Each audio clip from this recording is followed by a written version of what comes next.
Chapter 24. I become a monk of the Swami order.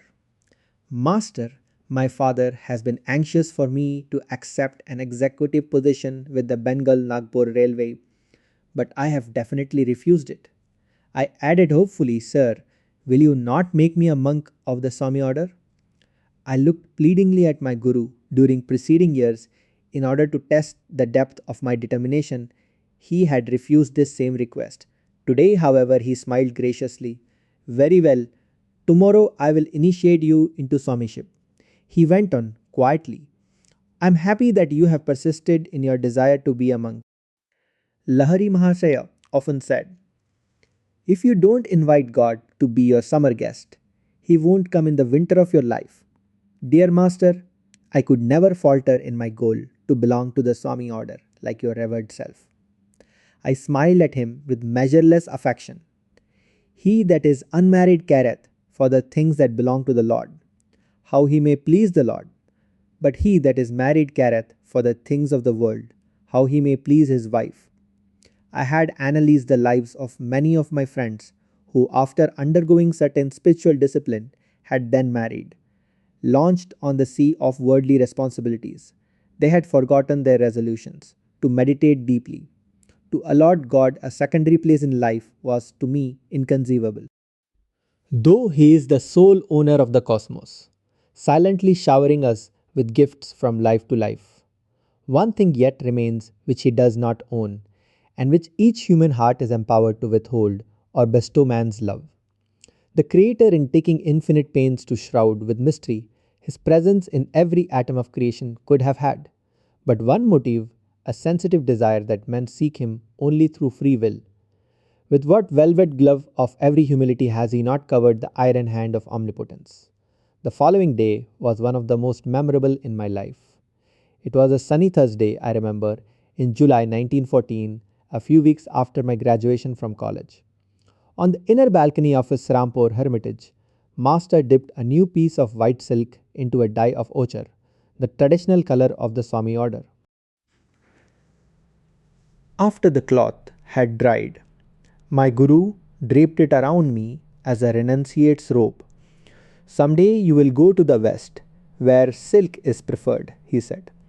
As a symbol, I have chosen for you this silk material instead of the customary cotton. In India, where monks embrace the ideal of poverty, a silk clad Swami is an unusual sight. Many yogis, however, wear garments of silk, which preserves certain subtle bodily currents better than cotton. I am averse to ceremonies, Sri Yukteswar remarked. I will make you a Swami in the bidwat non-ceremonious manner. The Bididisa, or elaborate initiation into Swamiship, includes a fire ceremony during which symbolical funeral rites are performed. The physical body of the disciple is represented as dead, cremated in the flame of wisdom.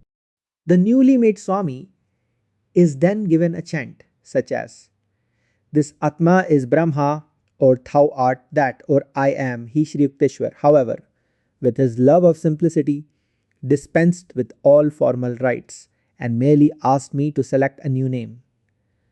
I will give you the privilege of choosing it yourself, he said, smiling. Yogananda, I replied.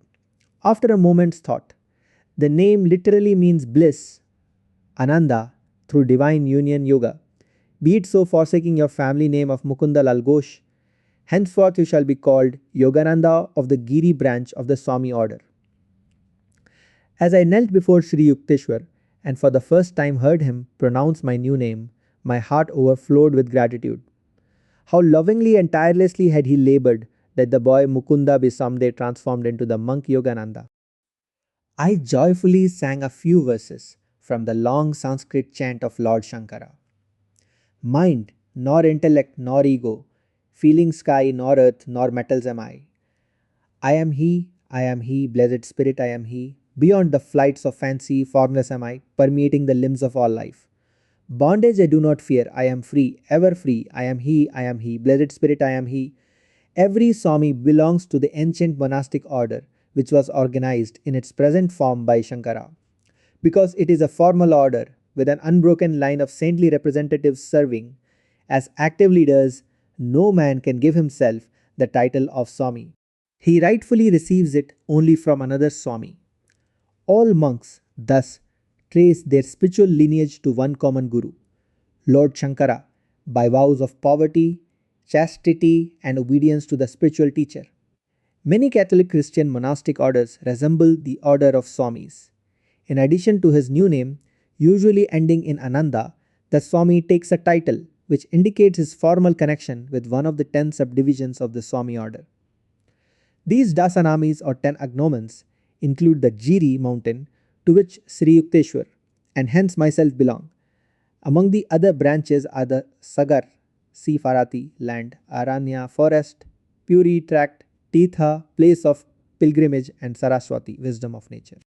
The new name received by a Swami thus has a twofold significance and represents the attainment of supreme bliss, Ananda, through some divine quality or state love, wisdom, devotion, service, yoga, and through a harmony with nature, as expressed in her infinite vastness of oceans, mountains, skies.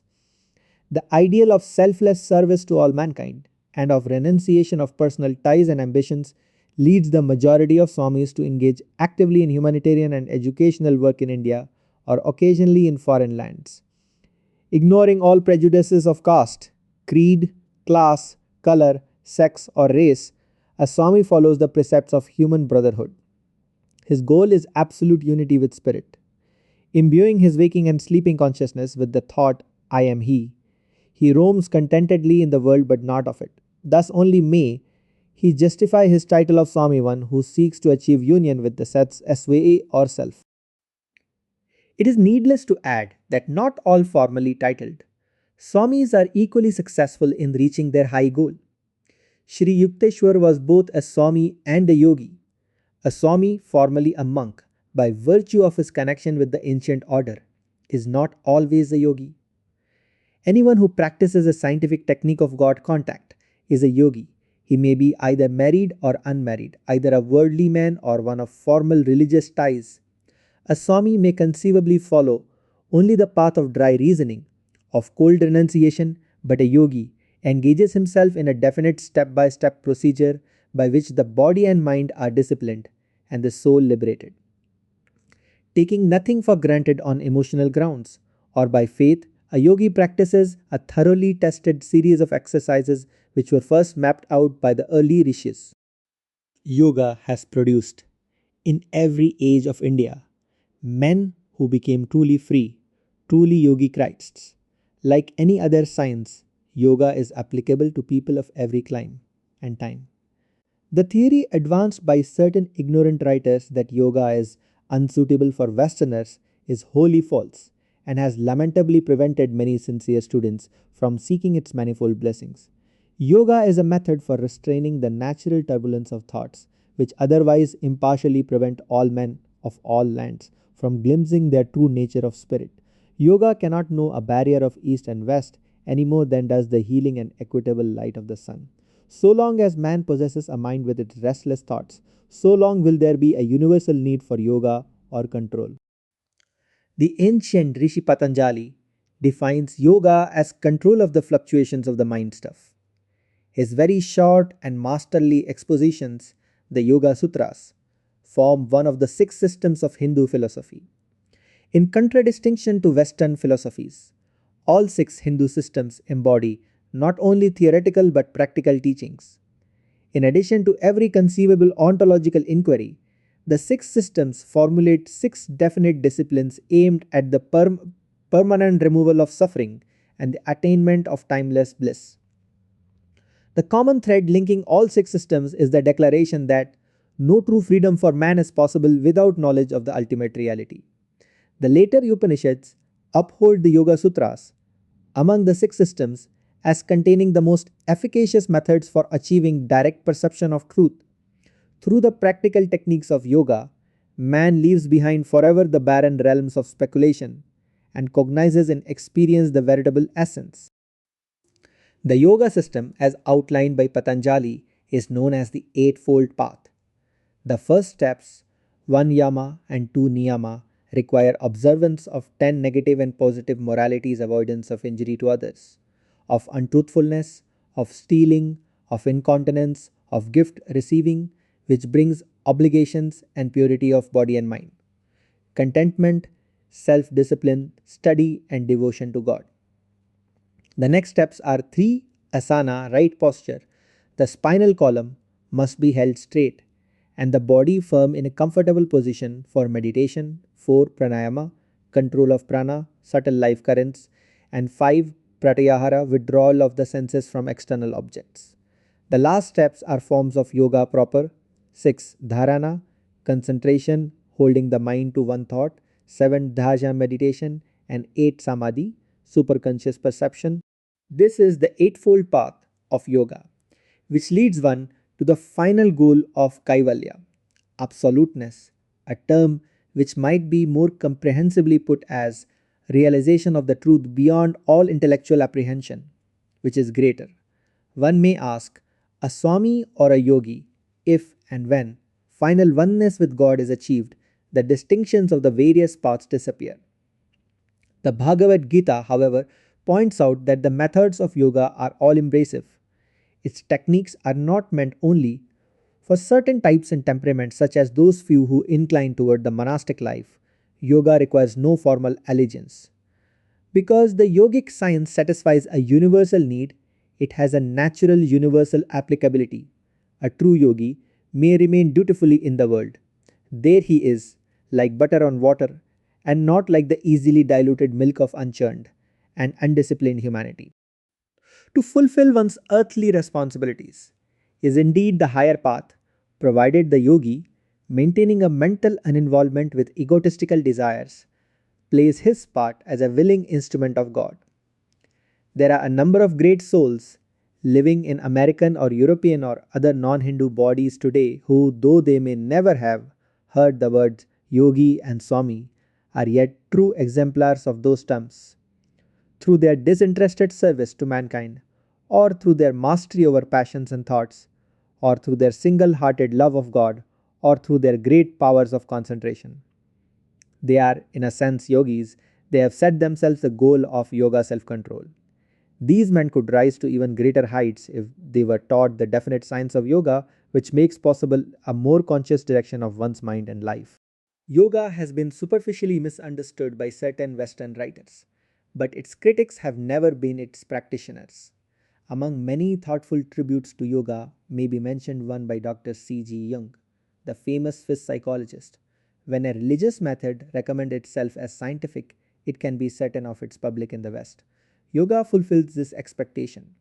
Dr. Jung writes, quite apart from the charm of the new and the fascination of the half understood, there is good cause for yoga to have many adherents. It offers the possibility of controllable experience and thus satisfies the scientific need of facts. And besides this, by reason of its breadth and depth, its venerable age, its doctrine and method, which include every phase of life, it promises undreamed of possibilities. Every religious or philosophical practice means a psychological discipline that is a method of mental hygiene. The manifold, purely bodily procedures of yoga also mean a physiological hygiene which is superior to ordinary gymnastics and breathing exercises, inasmuch as it is not merely mechanistic and scientific but also philosophical in its training of the parts of the body. It unites them with the whole of the spirit, as is quite clear. For instance, in the pranayama exercises where prana is both the breath and the universal dynamics of the cosmos. When the thing which the individual is doing is also a cosmic event, the effect experienced in the body, the innervation, unites with the emotion of the spirit, the universal idea, and out of this there develops a lively unity which no technique, however scientific, can produce. Yoga practice is unthinkable and would also be ineffectual without the concepts on which yoga is based. It combines the bodily and the spiritual with each other in an extraordinarily complete way. In the East, where these ideas and practices have developed, and where for several thousand years an unbroken tradition has created the necessary spiritual foundations, yoga is, as I can readily believe, the perfect and appropriate method of fusing body and mind together so that they form a unity which is scarcely to be questioned. This unity creates a psychological disposition which makes possible intuitions that transcend consciousness. The Western day is indeed nearing when the inner science of self control will be found as necessary as the outer conquest of nature. This new atomic age will see men's minds sobered and broadened by the now scientifically indisputable truth that matter is in reality a concentrate of energy. Finer forces of the human mind can and must liberate energies greater than those within stones and metals, lest the material atomic giant, newly unleashed, turn on the world in mindless destruction.